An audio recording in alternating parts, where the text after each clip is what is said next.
Les États-Unis ont pris du retard dans la quête de ces armes révolutionnaires, notamment face à la Russie, numéro 1 mondial de cette technologie. Des missiles qui peuvent slalomer, manœuvrer, c'est l'arme absolue selon Vladimir Poutine dans sa quête de toute puissance. Son objectif, contourner les systèmes de défense américains. Ces armes changent la donne stratégique. C'est leur manœuvrabilité qui va vraiment compliquer la désignation de cible, l'interception en tant que telle de ces systèmes. Et donc le fait qu'ils soient manœuvrants rend toute la manœuvre défensive beaucoup plus...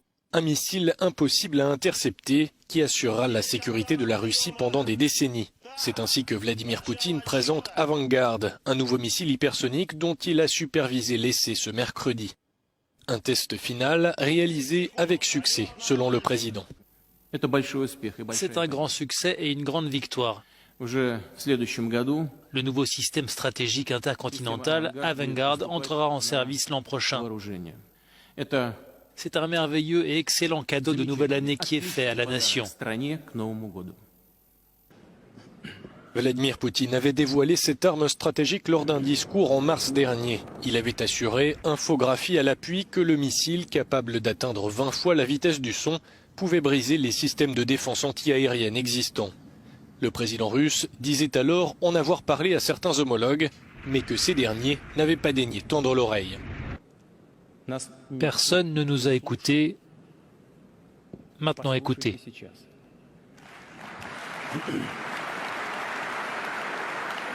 Et en la matière, la Russie a donc bel et bien un coup d'avance, tout comme la Chine sur les États-Unis. C'est le thème de notre enjeu de pouvoir ce soir avec Stéphanie Pérez.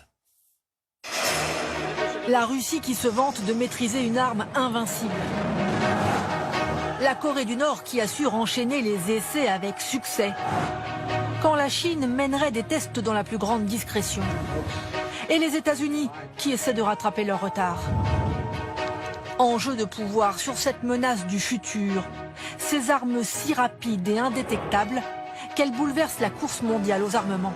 Quand Vladimir Poutine a présenté le nouvel arsenal russe, tout le monde a cru à de la science-fiction. Mais il y a désormais des images de ces armes.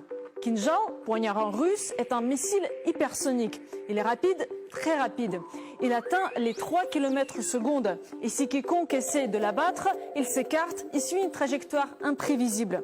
C'est une première, même si les États-Unis entendent tester leur équivalent l'année prochaine. Sarmat, c'est lui qu'on a pris pour un délire. C'est un nouveau missile balistique intercontinental nucléaire doté de, et oui, 20 ogives nucléaires. Mais son véritable atout est sa portée presque illimitée. Les anciens missiles devaient suivre la trajectoire de vol la plus courte et passer les défenses aériennes. Celui-là peut faire un détour par le pôle sud pour atteindre sa cible par derrière. Si vous n'avez pas envie de traverser l'Antarctique, optez pour Avangard, destiné à passer les défenses antimissiles ennemies grâce à sa vitesse. Lorsque ces moteurs sont lancés, ils pénètrent dans l'atmosphère à Mach 20, soit environ 7 km/s. Propulsion nucléaire qui se déplace si profondément et rapidement qu'elle est en théorie invincible. Burevestnik, un nouveau missile de croisière à propulsion nucléaire.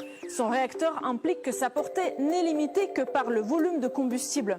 Il peut rester en l'air et flotter jusqu'à ce qu'il y ait une occasion de frapper. Les lasers de combat ont toujours été le gadget de science-fiction par excellence, mais ils n'avaient jamais existé, jusqu'à aujourd'hui. Peresviet, nommé d'après un moine guerrier russe, est un système d'armes à laser destiné à concentrer son énergie sur une petite zone et ainsi abattre ou fondre un drone, un avion en approche, un fuselage. Pour le moment, c'est tout ce qu'on sait à son sujet.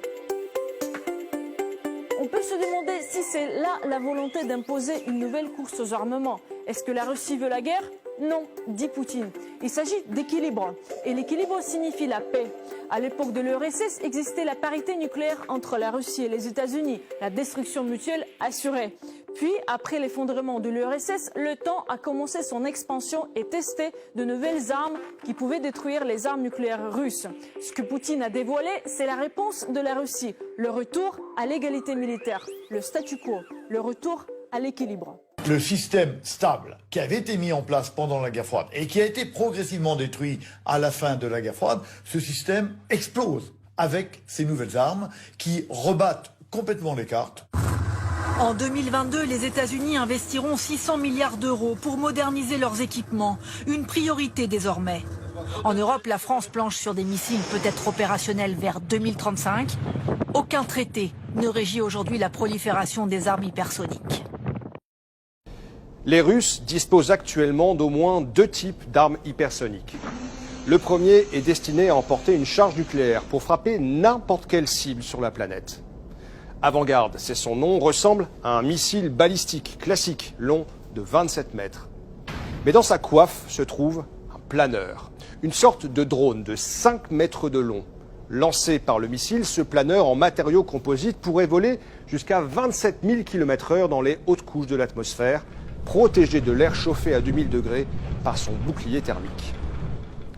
Là où un missile balistique classique monte dans l'espace et suit une trajectoire en cloche, prévisible par la défense ennemie, Avant-Garde, lui, reste à plus basse altitude. Il peut virer, changer de cap. Son point d'impact est imprévisible. En alliant la vitesse phénoménale du missile et la capacité de manœuvre du drone, Avant-Garde rend les systèmes d'interception inopérants. Avant-Garde peut emporter une charge nucléaire équivalente à 130 fois celle de la bombe d'Hiroshima. Les Russes ont également développé des missiles hypersoniques à plus courte portée, comme le Zircon. Lui, fait 11 mètres de long. Lancé par un sous-marin ou un navire, il est conçu pour couler des porte-avions ou détruire des cibles situées à moins de 1000 km. Sa vitesse atteindrait Mach 9, soit 11 000 km/h, assez pour former une enveloppe d'air surchauffé qui le rendrait presque invisible au radar, ne laissant que quelques secondes aux cibles pour réagir. Même si les Russes gardent secrètes les capacités exactes de ces armes, ils envoient au monde un signal très clair, une nouvelle course à l'armement a commencé. Il faut se rendre compte que les États-Unis ne sont plus la première puissance économique du monde, c'est la Chine, et ils ne sont plus la première puissance militaire du monde, c'est la Russie.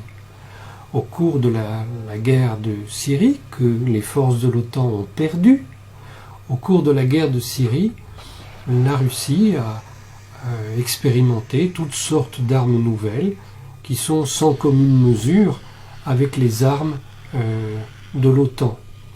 Et le week-end dernier, la Russie a montré qu'elle dispose de lanceurs qui lui permettent de détruire d'un point de vue nucléaire n'importe quelle cible, n'importe où dans le monde, sans qu'on puisse l'en empêcher.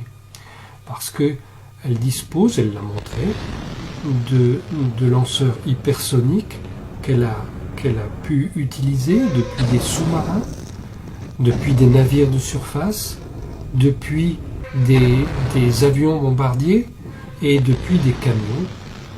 Elle peut tirer ces lanceurs hypersoniques et détruire ce qu'elle veut. Il est impossible de les arrêter parce que ça va beaucoup trop vite. Pour le moment, il n'y a aucun moyen d'interception. Donc en quelques minutes, elle peut détruire ce qu'elle veut n'importe où dans le monde. Et il faut bien se poser la question si un jour elle ne va pas devoir utiliser ce type d'armes contre le Pentagone, la Maison Blanche et le Congrès des États-Unis. Je ne dis pas ça à titre de provocation, je dis que si la Russie le faisait, les États-Unis n'auraient pas le temps d'intercepter ces lanceurs et ils n'auraient pas même le temps de lancer leurs propres armes nucléaires.